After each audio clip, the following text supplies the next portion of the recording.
Арбаңыздар мезгил сабактарын уланталы. Бүгүн ошол коомдо дейбизби, адамдардын арасында, көбүнчө ошо кыргыздардын арасында ушундай талаш тартыш маселени жаратып жүргөн дагы бир түшүнүк бар да. Ал жанагы теңирчилик деген түшүнүк да. Ошол жөнүндө бир аз кеп калалы деп ойлоп жатам. Азыр мына жанагы ислам жолунда жүргөндөр, ислам дининде жүргөндөр кээ бир адамдарды, кыргыздарды, кыргызчылык жолунда жүргөндөрдү силер теңирчилерсиңер, силер Кудайга ишенбейсиңер, силер отко сыйынасыңар, ташка сыйынасыңар, мазарларга барып сыйынасыңар, ал туура эмес, Кудайга сыйыныш керек деп ушундай бир сөздөрдү айтып калышат. Баарыбыз эле көп жүрөбүз го. Эң биринчи теңир деген сөздүн маанисин түшүнүп алалы да. Теңир деген бул накта кыргыздын сөзү да. Кудай деген сөз да. Мисалы үчүн орустар Бог дейт, Господь деп коет. Араб тилинде болсо Алла деп айтат экен. Кудай деп да айтып жүрдүк. Биз көбүнчө Кудай деп кыргыздар айтчу да. Анткени Кудай деген сөз бул кыргыздарга фарс тилинен келген дейт да. Ошо түрктөр аркылуу келсе керек да. Анткени түрктөр менен биз жакынбыз да. А түрктөр болсо тиги фарстарга жакыныраак. Түрктөрдү фарстардын жээни деп коет да. Фарстар түрктөргө тайке болот да. Мүмкүн ошол жактан келгендир Кудай деген түшүнүк. Бирок мурда биз ушу бала кезибизде теңир деген сөздү көп айтчу эмеспиз. Ата кээ бир улгайган адамдар айтып калчу, жараткан теңир жалгай көр деп. Бирок көбүнчө Кудай, Кудай сакта, Кудай өзү кечирет, анан кийин Кудай буйруса деп көбүнчө Кудай деген сөзгө көнүп алганбыз да. Эми мунун айырмасы жок. Сиз Кудай дейсизби, теңир дейсизби, Алла дейсизби, баары эле бир улуу жаратканга болгон кайрылуу да. Тескерисинче ошол теңир деген сөз бул кыргыздын накта ата бабаларыбыздын накта кыргызча теңир деген, эмне үчүн алар теңир деген да? Теңир деген баарын улуу теңдикте кармап турат. Ааламды теңдикте кармап турат. Баарына тең мамиле жасайт. Ааламды ушундай гармонияда, шайкештүүлүктө, теңдүүлүктө кармап турат. Ошон үчүн бул теңир, баарына тең карайт деп анан теңир деп айтышкан. Жараткан теңир деп кайрылышкан Кудай Таалага. Жараткан теңир дегени бул баардык дүйнөнү, баардык ааламды, бүт баарын жараткан, ошолордун эгеси, ошолордун кожоюну, ошол теңир, жараткан теңир деп, о жараткан теңирим деп сыйынышкан. Вот ошол теңир деген сөз кыргыздын накта сөзү экен да. Анан жанагы отко сыйынат, сууга сыйынат деп жатпайбы? Ташка сыйынат деп. Алар кыргыздар отко сыйынган эмес, ташка сыйынган эмес. Алар ошол от аркылуу, таш аркылуу, же болбосо жанагындай бир мазарга барганда айтпадыкпы өткөндө, мазарлар деген ушундай бир күчтүү, аномалдуу энергияны кармаган, ушундай бир керемет энергияны кармап турган ушундай жерлер депчи. Вот ошол мазарлардын касиети аркылуу ошол жерде уютулган күчтүү энергиянын пайдаланып Кудай Таалага мындайча айтканда байланышка чыгышкан. Чоң ааламга байланышка чыгышкан. Кайып дүйнөлөрүнө байланышка чыгышкан. Вот ошол байланышка чыгуу үчүн алар жанагындай таштын касиетин, суунун, оттун касиетин колдонушкан. Көрдүңүзбү?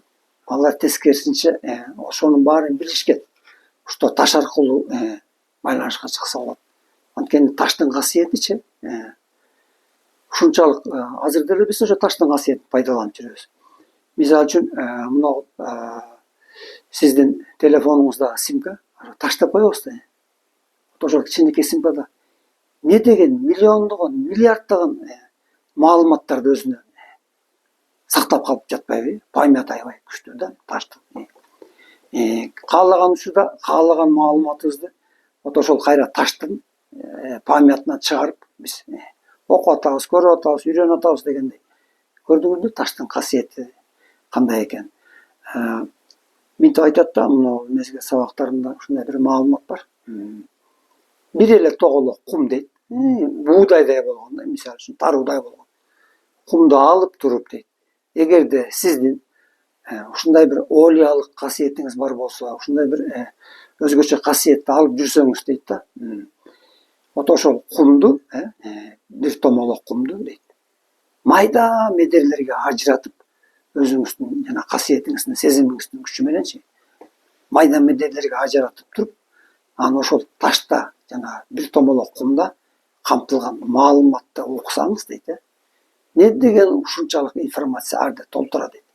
Керек болсо ааламдын жаралышы жөнүндө. Эми ааламды айтпай эле коелу, жердин жаралуу тарыхын дейт.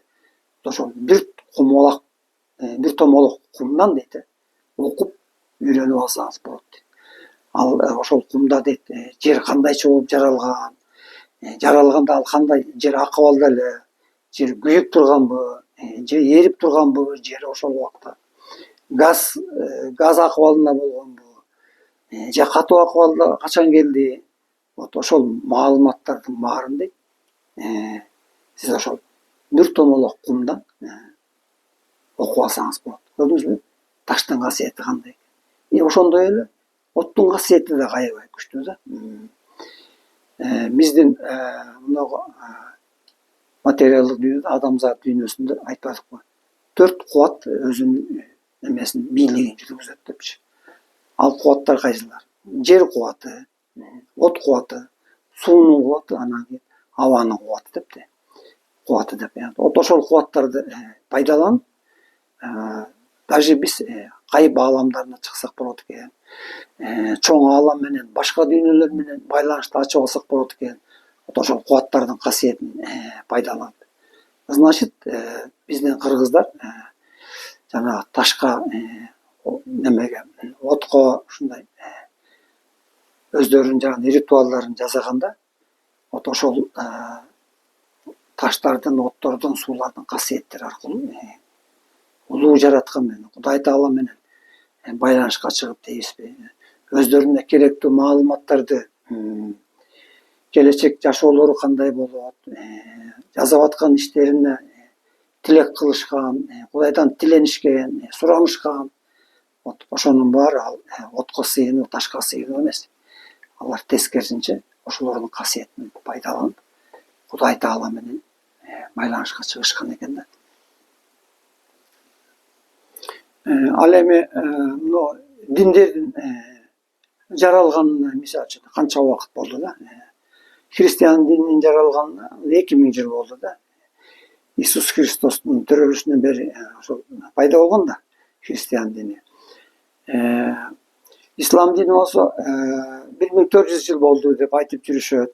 Мухаммед пайгамбар жер дүйнөсүнө келгенден кийин ислам динин киргизген да.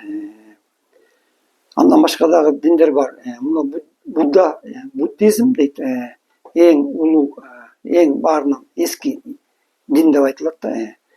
Христиан менен ислам дининен мурда пайда болгон экен да, буддизмчи. Алар дагы ар кандай өздөрүнүн жанагындай ритуалдары, каада салттары, үрп адаттары аркылуу ошол Кудайга сыйынышып, тиленишип, байланышка чыгышып, аларда өздөрүнүн ишенимин, Кудай Таалага болгон ишенимин ар кандай мааниде, ар кандай немеде Кудайга таазим кылышкан да. Анан алар деле биз Кудайга ишенбейт деп айтсак болбойт да.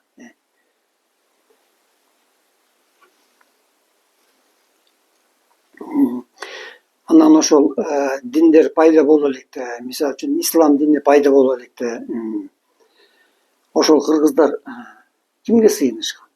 Мисалы үчүн алар ким болгон? Мисалы үчүн мусулман деген түшүнүк пайда боло электе, алар ким болгон? Алардын ата бабалары деле теңирчи болгон. Анткени ошол теңирчилер деп айтып койгон ошол биздин эле өзүбүздүн эле кыргыздар. Алардын ата бабалары ошол дин, ислам дини пайда боло электе алар деле Кудайга теңир деп кайрылуу жасашкан. Алар деле, значит, теңирчи болгон экен алардын ата бабалары. Ушундай да. Анан кийин урматтуу кыргыздарым, бири-бирибизди түшүнтүп, сен теңирчисиң деп, тең сен мен мусулманмын, сен тигиндейсиң, мындайсың деп бөлбөй, андан көрө баарыбыз эле Кудай Тааланын мыйзамына баш ийип, акыры баарыбызды башкарып жаткан бир Кудай, бир теңир экен. Биздин ошол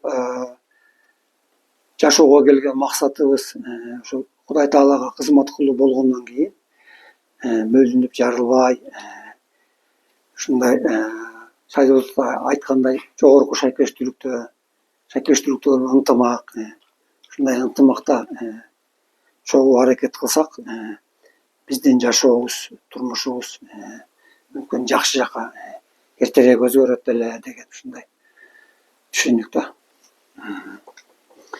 Буддизм деп айтпадык. Булар деле ошол жана Будданын айкелинде жасашып алып, ар кандай образда жасашат аларчы. Таштан жасайт, жыгачтан, алтындан жасап алган дагы айкелдери бар Будданын. Вот ошого сыйынышат да аларчы. Алар Будда деген деле мындайча айтканда алардын пайгамбары да. Вот ошол пайгамбардын касиети аркылуу мүмкүн алар дагы ошондой Кудай Таалага байланышка чыкканга аракет кылышат. Чынында буддизмди эми окуйбуз да, өтө деле көп билбейм. Анан кийин менин билишимче ошол буддизм илими аалам жөнүндөчү, чоң аалам жөнүндө көбүрөөк немелерди берет да, маалыматтардычы. Алардын ошол буддизм аалам менен байланышкан нерселерди, энергия тууралуу, ар кандай касиеттер тууралуу алар көбүрөөк айтышат да. Анан ошол мисалы Шайдоот ата бизге жалаң ааламдын илимин берип атпайбы. Ошол буддизмде ошол сыяктуу да. Көп маалыматтарды алардан да алсак болот. Биз эми айтпадыкпы бөлүнбөйлү деп. Баардык илимдердин деле илим, ислам деле илим, баары эле илим да, диндердин баары булар илимдер, чынындачы. Кудай Тааланын илими да, чоң ааламдын илими. Вот ошолорду пайдаланып биз өзүбүздүн жанагындай аруулук акыбалыбызды ачканга, руханий өнүгүүбүздү алдыга жылдырганга, ар кандай ушундай литератураларды, маалыматтарды пайдалансак болот да. Мен бир молдокем менен сүйлөшүп отуруп калып, ар кандай темада сүйлөшүп кеттик да. Анан айтат да, бул дейт кыргыздар дейт, кыргыздар эмес эми ислам дининдегилер да, христиан дининдегилерден дейт, үйлөнсө болот дейт. Ага ислам илими уруксат берет дейт да, шариятта. Ал эми буддизм дининде жүргөндөргө үйлөнгөнгө болбойт дейт. Мен сурадым, эмне үчүн аларга үйлөнгөнгө болбойт? Нике жүрбөйт дейт да аларга. Анткени аларга пайгамбар түшкөн эмес дейт. Алар бутпарастар деп айтышат экен да. Анан мен азыр ойлоп отурам да, мисалы үчүн Будда деген ким ал? А деле ошол пайгамбар болгон. Ал пайгамбарлар кандай кызмат кылган адамзатына? Пайгамбарлар бизге ошол Кудай Тааланын чоң ааламдын илимин өздөрүнүн касиеттери аркылуу адамзатына алып берген да. Мисалы үчүн жана Муса пайгамбар Тооротду алып берген. Инжил ошол дагы ушундай бир пайгамбарлардын касиети аркылуу Иса пайгамбар жөнүндө жазылган Инжилде. Мухаммед пайгамбар болсо Кур'ан Каримди бизге алып берип жатат. Ушундай булар ыйык илимдер деп айтылат да. Кайыптан келген дейт, ааламдан келген илимдер, ыйык илимдер деп айтылат экен. Ал эми биз өзүбүз Бияктан адамдар өзүбүз жаратып, өзүбүз изилдеп, ушундай илимди казып барганда илимдер көп да, химия, физика. Булар болсо жөнөкөй илимдер деп айтылат экен да. Ал эми кайыптан келген жанагындай касиеттүү пайгамбарлар аркылуу келген илимдер. Булар ыйык илимдер деп айтылат экен да. Буддизмде эле мен ойлойм ошол ыйык илимдердин бирөөсү болуш керек да. Значит, Будда деле ошол пайгамбар касиетин алып жүргөн ушундай бир жаран болсо керек да. Жанагындай аларга пайгамбар түшкөн эмес деген түшүнөт. Мен билбейм да, туура эмеспи. Ал эми ар бир айткан адамдын, ошол динди таратып жүргөн адамдын өзүнүн жасап аткан иши деп коелу. Ал туура айтып атабы, туура эмес айтабы, өзүнүн мойнунда Кудай Таала таразысына түшө турган нерсе да. Аны биз моундай обсуждение кылбай эле коелу да, тигиндей мындай депчи. Анан мезгил сабактарында пайгамбарлар доору деген бир ушундай маалымат бар да. Пайгамбарлар доору деп биз ошол Адам атадан баштап эң акыркы Мухаммед пайгамбарга чейинки келген пайгамбарлардын жерге келген доорун ошо пайгамбарлар доору деп айтылат экен да. Пайгамбарлар эмне үчүн жерге келген? Ошо жана мурда айткандай эле адамзат эволюциясын туура жолго салыш үчүн, алдыга жылдыруу үчүн, адамдардын духовный, руханий өнүгүүлөрүн ачыш үчүн ушундай ар бир пайгамбар өзүнчө Кудай Тааланын астына тапшырма менен, вазифа менен келген да.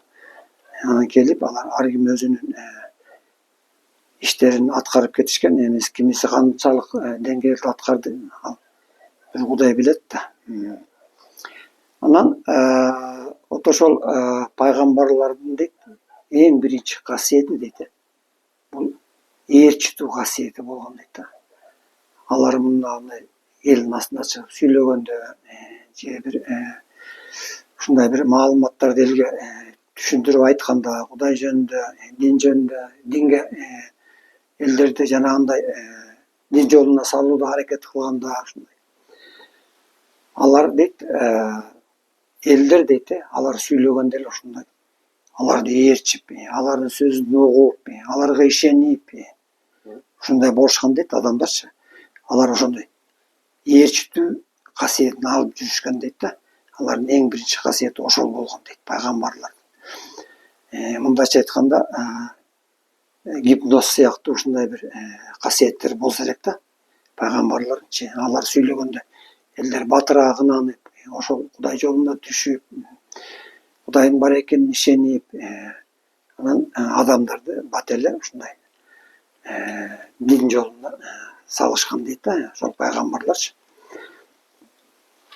Анан кийин эмне үчүн дейт Мухаммед саллаллаху алейхи вассалам эң акыркы пайгамбар болуп, андан кийин пайгамбарлар келбей калды дейт да.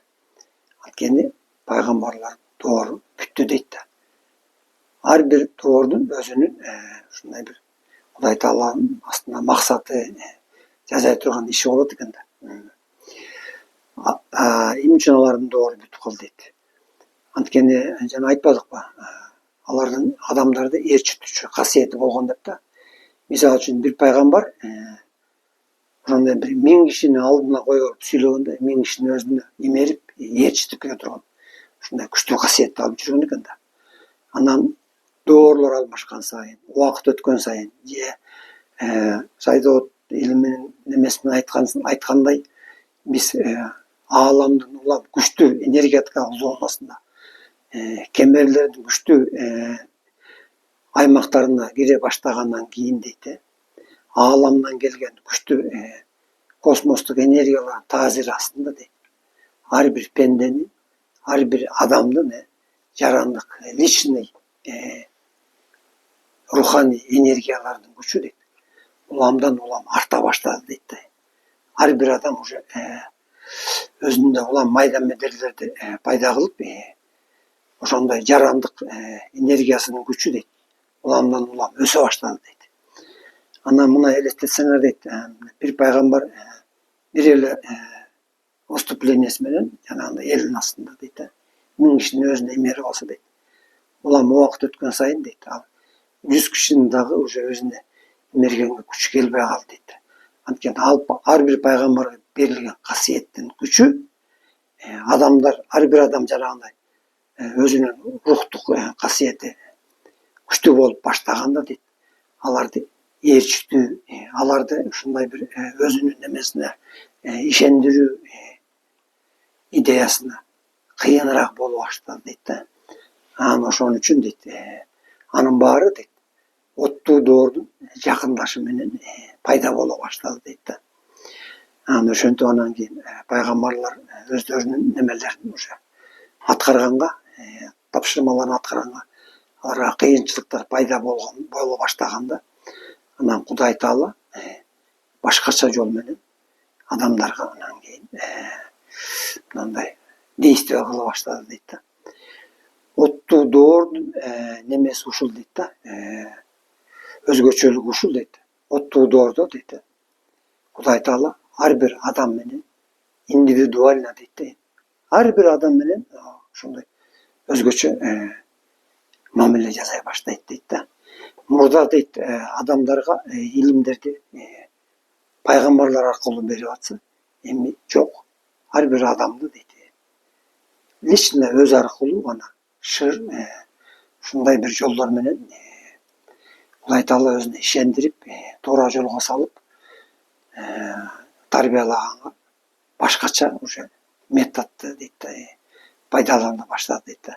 Ал ошол жана оттуу доордун келиши менен адамдардын, ар бир адамдын личный жанагындай рухтук энергиясынын көбөйүшү ошондой нерсени жасаган Кудай Таалага туура болду дейт да. Ошо мезгил сабактарында мындай бир сүрөт бар да, ошо пайгамбарлар жөнүндө да паузага коюп алып, анан кийин шашпай көрсөңөр болот. Мына биринчиси бул ошол пайгамбарлар келген доорлордо бул желательный вариант дейт да. Ал эми бул экинчиси болсо, бул ошо пайгамбарлар түшпөй калгандан кийинки мына вариант, көрдүңүзбү? Ар бири менен индивидуально иштеп баштады да Кудай Таалачы. Бул вынужденный вариант дейт да. Айла жоктон жасаган иш дейт да. Эгерде силер дейт арулук жактан танбасаңар, пайгамбарлардын сөзүн уксаңар дейт, мүмкүн пайгамбарлар дагы деле түшө бермек. Силерди ушундай арулукка тарбиялай бермек. Бирок силер алардын сөзүн укпай койдуңар. Аларга болгон ишенимиңерди уже жоготтуңар. Ошон үчүн Кудай Таала айла жоктон вынужденный вариантка салып алды дейт да. Мына көрдүңүзбү? Кудай Таала дагы ар кандай жолдор менен адамдарды аруулайт экен да, көрсөчү.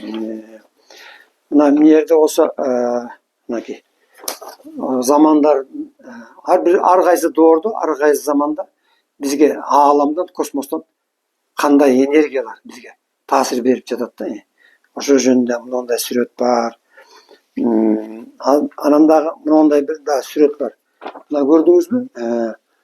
Мына чоң кругтун ичиндеги булар жалпы адам заты да, көрдүңүзбү? Вот ошол жалпы адам заттын ичинен дейт, алда кичинекей круг турбайбы? Ошол группа минималдык дейт да. Аз сандуу гана адамдар дейт, Кудай жолуна түшүп, Кудайга ишенип, Кудайга туура мамиле жасап, ушундай өзүңөрчө бир группаны түздүңөр дейт да. Ал группа минимальдык деп аталат экен да. Анткени силер азыр аз сандуусуңар дейт. Азыр ушундай группалар көп. Адамзатындачы, кыргыз элинде да бар. Башка улуттарда дагы бар экен андай. Ушундай бир духовный жолдо жүргөндөр, Кудай Таалага ар кандай бир өздөрүнүн немеси аркылуу, ритуалдар аркылуу, иш чаралар аркылуу ушундай бир кызмат кылып жүргөн адамдар, группалар бар, мисалы үчүн. Анан дагы бир мондай оттуу доор жөнүндө, оттуу доорду ушундай бир этаптарга бөлөт да, көрдүңүзбү? Мынакей. Бул сүрөттү ушинтип паузага коюп алып, анан кийин шашпай окусаңар болот. Ушундай этап, оттуу доордун мындай өнүгүү этаптары да. очищение, синтез, прогресс деп ушундай көрдүңүзбү? Ушундай маалыматтардын баарын бизге берип жатат. Мунун баары жакшылыкка жоруйду, Кудай буйруса. Анан өзүбүздүн жараткандын алдында болгон тапшырмабызды, вазыйфабызды түз аткарганга аракет кылып, аруурулук жолуна аракет кылып баштайлы, урматтуу кыргыздарым.